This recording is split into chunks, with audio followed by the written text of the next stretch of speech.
Kemudian mengenai ulama, pertanyaan kedua, masalah ulama, ingin saya tegaskan kembali bahwa tingkatan kan Islam, iman, ihsan kan. Di tingkatan ihsan itu ada dua tingkatan. Tingkatan hakikat dan ma'rifat. Hakikat ini adalah tingkatan para nabi dan ulama, pewaris nabi.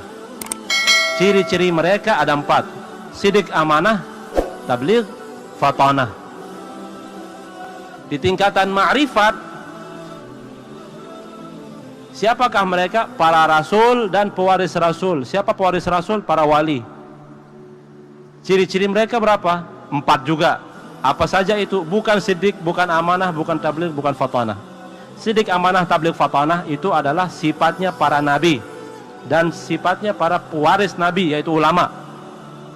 Nah, sedangkan yang sampai kepada tingkatan ma'rifat, yaitu para rasul dan para wali, yaitu pewaris rasul, ciri-cirinya juga 4, tapi bukan yang tadi, sidik, amanah, tabligh, fatanah, bukan.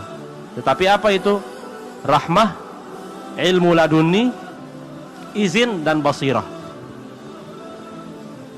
Rahmat, ilmu laduni, izin, dan basirah. Dari mana dalilnya? Allah Subhanahu wa taala ketika berbicara tentang ciri-ciri Nabi Khidir, Sayyidina Khidir alaihi salam, Allah mengatakan atainahu rahmatan min indina wa 'allamnahu min ladunna ilma. Ciri-ciri wali di atasnya para ulama. Kalau ulama cukup tanda-tandanya sidik, amanah, tabligh, fatanah. Harus kumpul keempat-empatnya. Satu kurang belum pantas disebut ulama. Harus memenuhi 4 kriteria ini. Sidik, amanah, tabligh, fatanah sekaligus. Sidik, amanah, tabligh, fatanah. Bukan sorban, bukan jenggot, bukan penampilan, enggak. Ya. Makanya habaib di Yaman berbeda dengan habaib di Mesir. Habaib di Mesir tidak pakai istilah habaib, tapi pakai istilah asyad, asyraf. Yang kita kenal di Indonesia hanya istilah habib. Itu kekurangan kita. Kita hanya mengenal istilah habib, keturunan Nabi. Dan penampilannya pasti sorbannya yang dililit itu seperti Habib Jufri, Habib Jindan, Habib Umar bin Hafiz. Itu saja yang kita anggap keturunan Nabi. Keturunan Nabi yang di Mesir itu disebut asyad, asyraf, sayyid, syarif. Itu pakai jas semua. Rata-rata pakai jas, pakai dasi, tidak pakai topi. Penampilan berbeda, tergantung tempat. Nah, cuman yang sering tampil, yang sering kita lihat di media, keturunan Nabi yang dari golongan habaib yang datangnya dari Yaman. Makanya kita selalu, setiap kita mengatakan keturunan Nabi, yang terbayang siapa? Para habaib. Penampilannya bagaimana? Tidak mesti. Di Mesir, keturunan Nabi banyak yang pakai celana, pakai apa namanya? Pakai jas, pakai dasi, bahkan sering tidak kita jumpai tidak pakai topi. Padahal dia keturunan Nabi dan ilmunya tinggi-tinggi. Dan saya alhamdulillah juga di Mesir banyak berguru sama beliau-beliau. Termasuk salah satunya namanya Syekh Mukhtar Ali Muhammad Ad-Dusuqi radhiyallahu taala anhu, keturunan Rasulullah sallallahu alaihi wasallam. Tidak pakai topi, tapi ilmunya tinggi. Nah, ciri-ciri wali ada 4.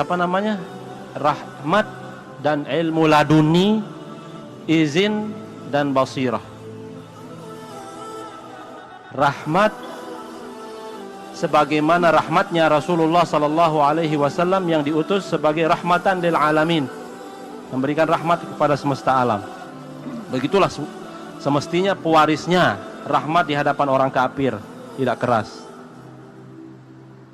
Makanya Muhammadun Rasulullah, wallazina ma'ahu asyidda'u 'alal kuffar. Orang-orang yang bersama Rasulullah itulah yang keras terhadap orang kafir. Rasulullah tidak keras sama orang kafir. Begitu juga semestinya pewaris Rasul, para wali. Nah, ini salah satu ciri orang yang benar-benar wali, dia tidak keras terhadap orang-orang kafir. Dia lembut, sebagaimana lembutnya Rasulullah SAW kepada orang kafir. Rahmat, itu yang pertama. Yang kedua, ilmu laduni. Kalau para nabi itu wahyu, ilmu yang sifatnya fresh dari Allah, bukan diambil dari buku, bukan dipelajari dari buku. tapi sifatnya langsung dari Allah Subhanahu wa taala, wahyu para rasul. Pewaris rasul yaitu para wali juga sama. Ilmu yang diperoleh langsung dari Allah Subhanahu wa taala, itulah yang disebut dengan ilmu laduni. Redaksinya berbeda tapi hakikatnya sama. Sumbernya langsung dari Allah Subhanahu wa taala. Kalau para rasul disebut wahyu, menerima wahyu dari Allah. Kalau para aulia istilahnya ilmu laduni. Jadi 4. Rahmat, ilmu laduni, yang ketiga izin dan basirah. Yang keempat basirah, izin dari Allah dan Rasulnya. Yang keempat dan terakhir basirah. Artinya terbuka mata hatinya, bisa membaca hati orang yang di depannya, bisa membaca hati orang yang mendebatnya, bisa membaca hati orang yang memusuhinya. Artinya mata hatinya terbuka. Dan merekalah yang diizinkan untuk berdebat. Kita tidak punya basirah, makanya kita tidak diizinkan untuk berdebat. Allah Subhanahu wa taala berfirman, "Wala tujadilu," wahai bapak ibu kalian semua tidak boleh berjidal, tidak boleh berdebat, illa billati hi ahsan, kecuali kalau kamu punya basirah. Kalau hati engkau matanya terbuka, mata hatinya terbuka.